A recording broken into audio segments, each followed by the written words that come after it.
Welcome to part 2, Ashes of Courage.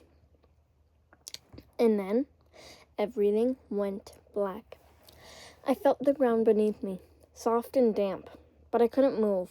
My limbs were heavy, like they didn't belong to me anymore. "Where am I?" I whispered, my voice shaking in the silence. I opened my eyes. The forest stretched endlessly around me. Trees towering above like dark, silent giants. Shadows moved in ways that didn't make sense. All alone, no one. Not a single familiar face. I tried to call for my friends, but my throat caught. The words wouldn't come. Countless trees surrounded me, their branches clawing at the sky, and I knew, deep down, it was about to get a lot scarier than just being lost. I got up. I looked around, and then I heard it. A faint caw, meow, woof sound in the distance. Very quiet, hardly able to hear it. The caw, meow, woof sound kept getting louder, and soon it sounded close. Too close. I looked around for anything I could use as a weapon, but nothing. Soon I heard the sounds of wings clapping. Then someone or something grabbed me. The thing that grabbed me pulled me away. "Shh, it's almost here. Be quiet," the voice said. "Caw, meow, woof," I heard, not very far away. I saw a few of the creatures land, look around, and fly away. The person then looked at me. Their gaze didn't waver. There was something in his eyes, an intensity that made my thoughts stumble. My own voice felt trapped somewhere deep inside me, unwilling to escape. Are you real?" I finally whispered, my voice barely coming out. "Do I look unreal to you?" he asked, his voice calm but carrying a weight I couldn't place. I shook my head, unable to speak. "Good," he said, "because if you think you've seen everything, you haven't. I've been seeing those creatures too. I've done a lot of research and on at least 100 websites, and nothing popped up.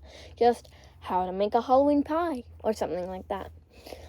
But then, early this morning, I was on another website where you can talk to people who have seen weird, creepy things that seem impossible. And one person said that those things are dangerous. They've killed one person so far." "Wait, but how did you know where I was?" I asked. "Well, I saw you and your friends talking about the creature, and then I saw you leaving your house to take a walk. And so, I had a feeling something bad was going to happen, so I may have watched you guys with my drone. Sorry, it was for your guys' safety, and it may have saved your life. After you fell down, I saw the creatures shoo your friends away, and the creatures brought you here. I came here, and then, well, you know the rest." I don't know how to feel about this. I was kind of being stalked, but then you saved me. "How do I feel about this? I don't know," I replied. "My name is Kai. Come on, I'll get you out of here. Follow me," Kai answered. I hesitated for a second, but then I followed Kai. They led me out of the forest. "Thanks. Hey, why don't you follow me and I can introduce you to my friends? It's the least I could do. You did save me after all." Kai smiled. I guess, he said. "Lead the way." And so I began walking to Jessica's apartment. Finally we arrive, and I knock on her door. Jessica answered the door. "Oh my gosh, we were so worried about you. What? Wait, who's that?" she asked, pointing to Kai. I explained about Kai, and Jessica looked shocked. Lola came over. "I heard everything. Come in." We walked inside, and we talked for like 2 hours before Kai left. A few days later, I'm at my house when suddenly Kai calls me. I answer it. "Hello? Kai? What's up?" 2 more people were killed this weekend by those creatures. They're on a streak. We need to do something. Get your friends and you to meet me at the park. We need to talk." And then Kai hung up. And I quickly recruited my friends and we went to the park. "We need to put an end to this," Kai confirmed. "I agree," I added. "We can't let them kill anyone else." Me and Kai looked at Joey, Jessica, and Lola, waiting for an answer. I put my hand down. "To stopping these creatures." Everyone looked at me. Kai did it next, and put his hand on mine. "To stopping these creatures," he repeated. And then everyone else put their hands on mine and Kai's. "Meet here at 9:30 a.m. tomorrow. We start planning. Then we defeat those monsters," I said, determined. That morning, we met at the park. "Joey, you will be lookout. Everyone else is going to be a stopper, including me." And then we began to walk. "There!" Joey shouted, and we all charged at it. I grabbed it, gripping it tightly. It made a screaming sound and it evaporated into ashes. I looked at my friends. "Guess we know the special technique now."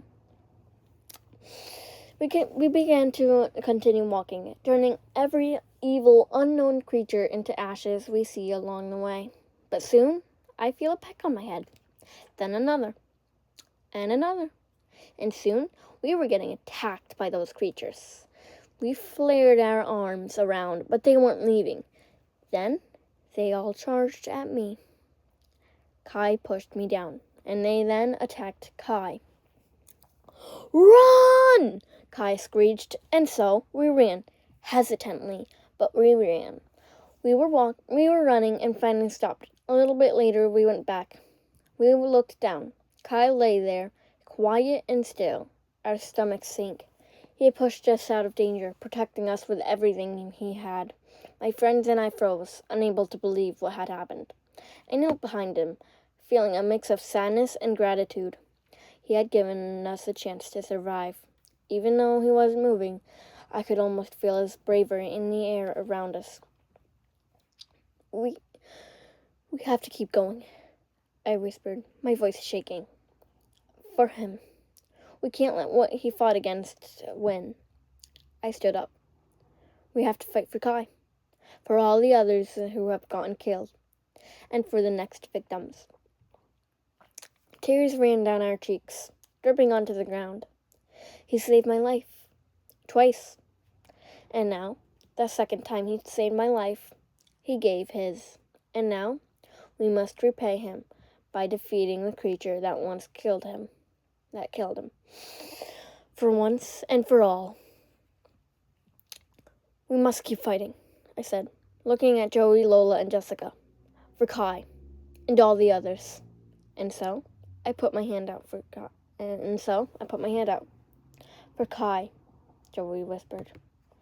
"For everyone," Lola added. "For victory," Jessica said, her voice steady despite the tears. We all nodded, gripping each other's hands tightly. Whatever was coming next, we would face it together. We're a team, and nothing would ever change that.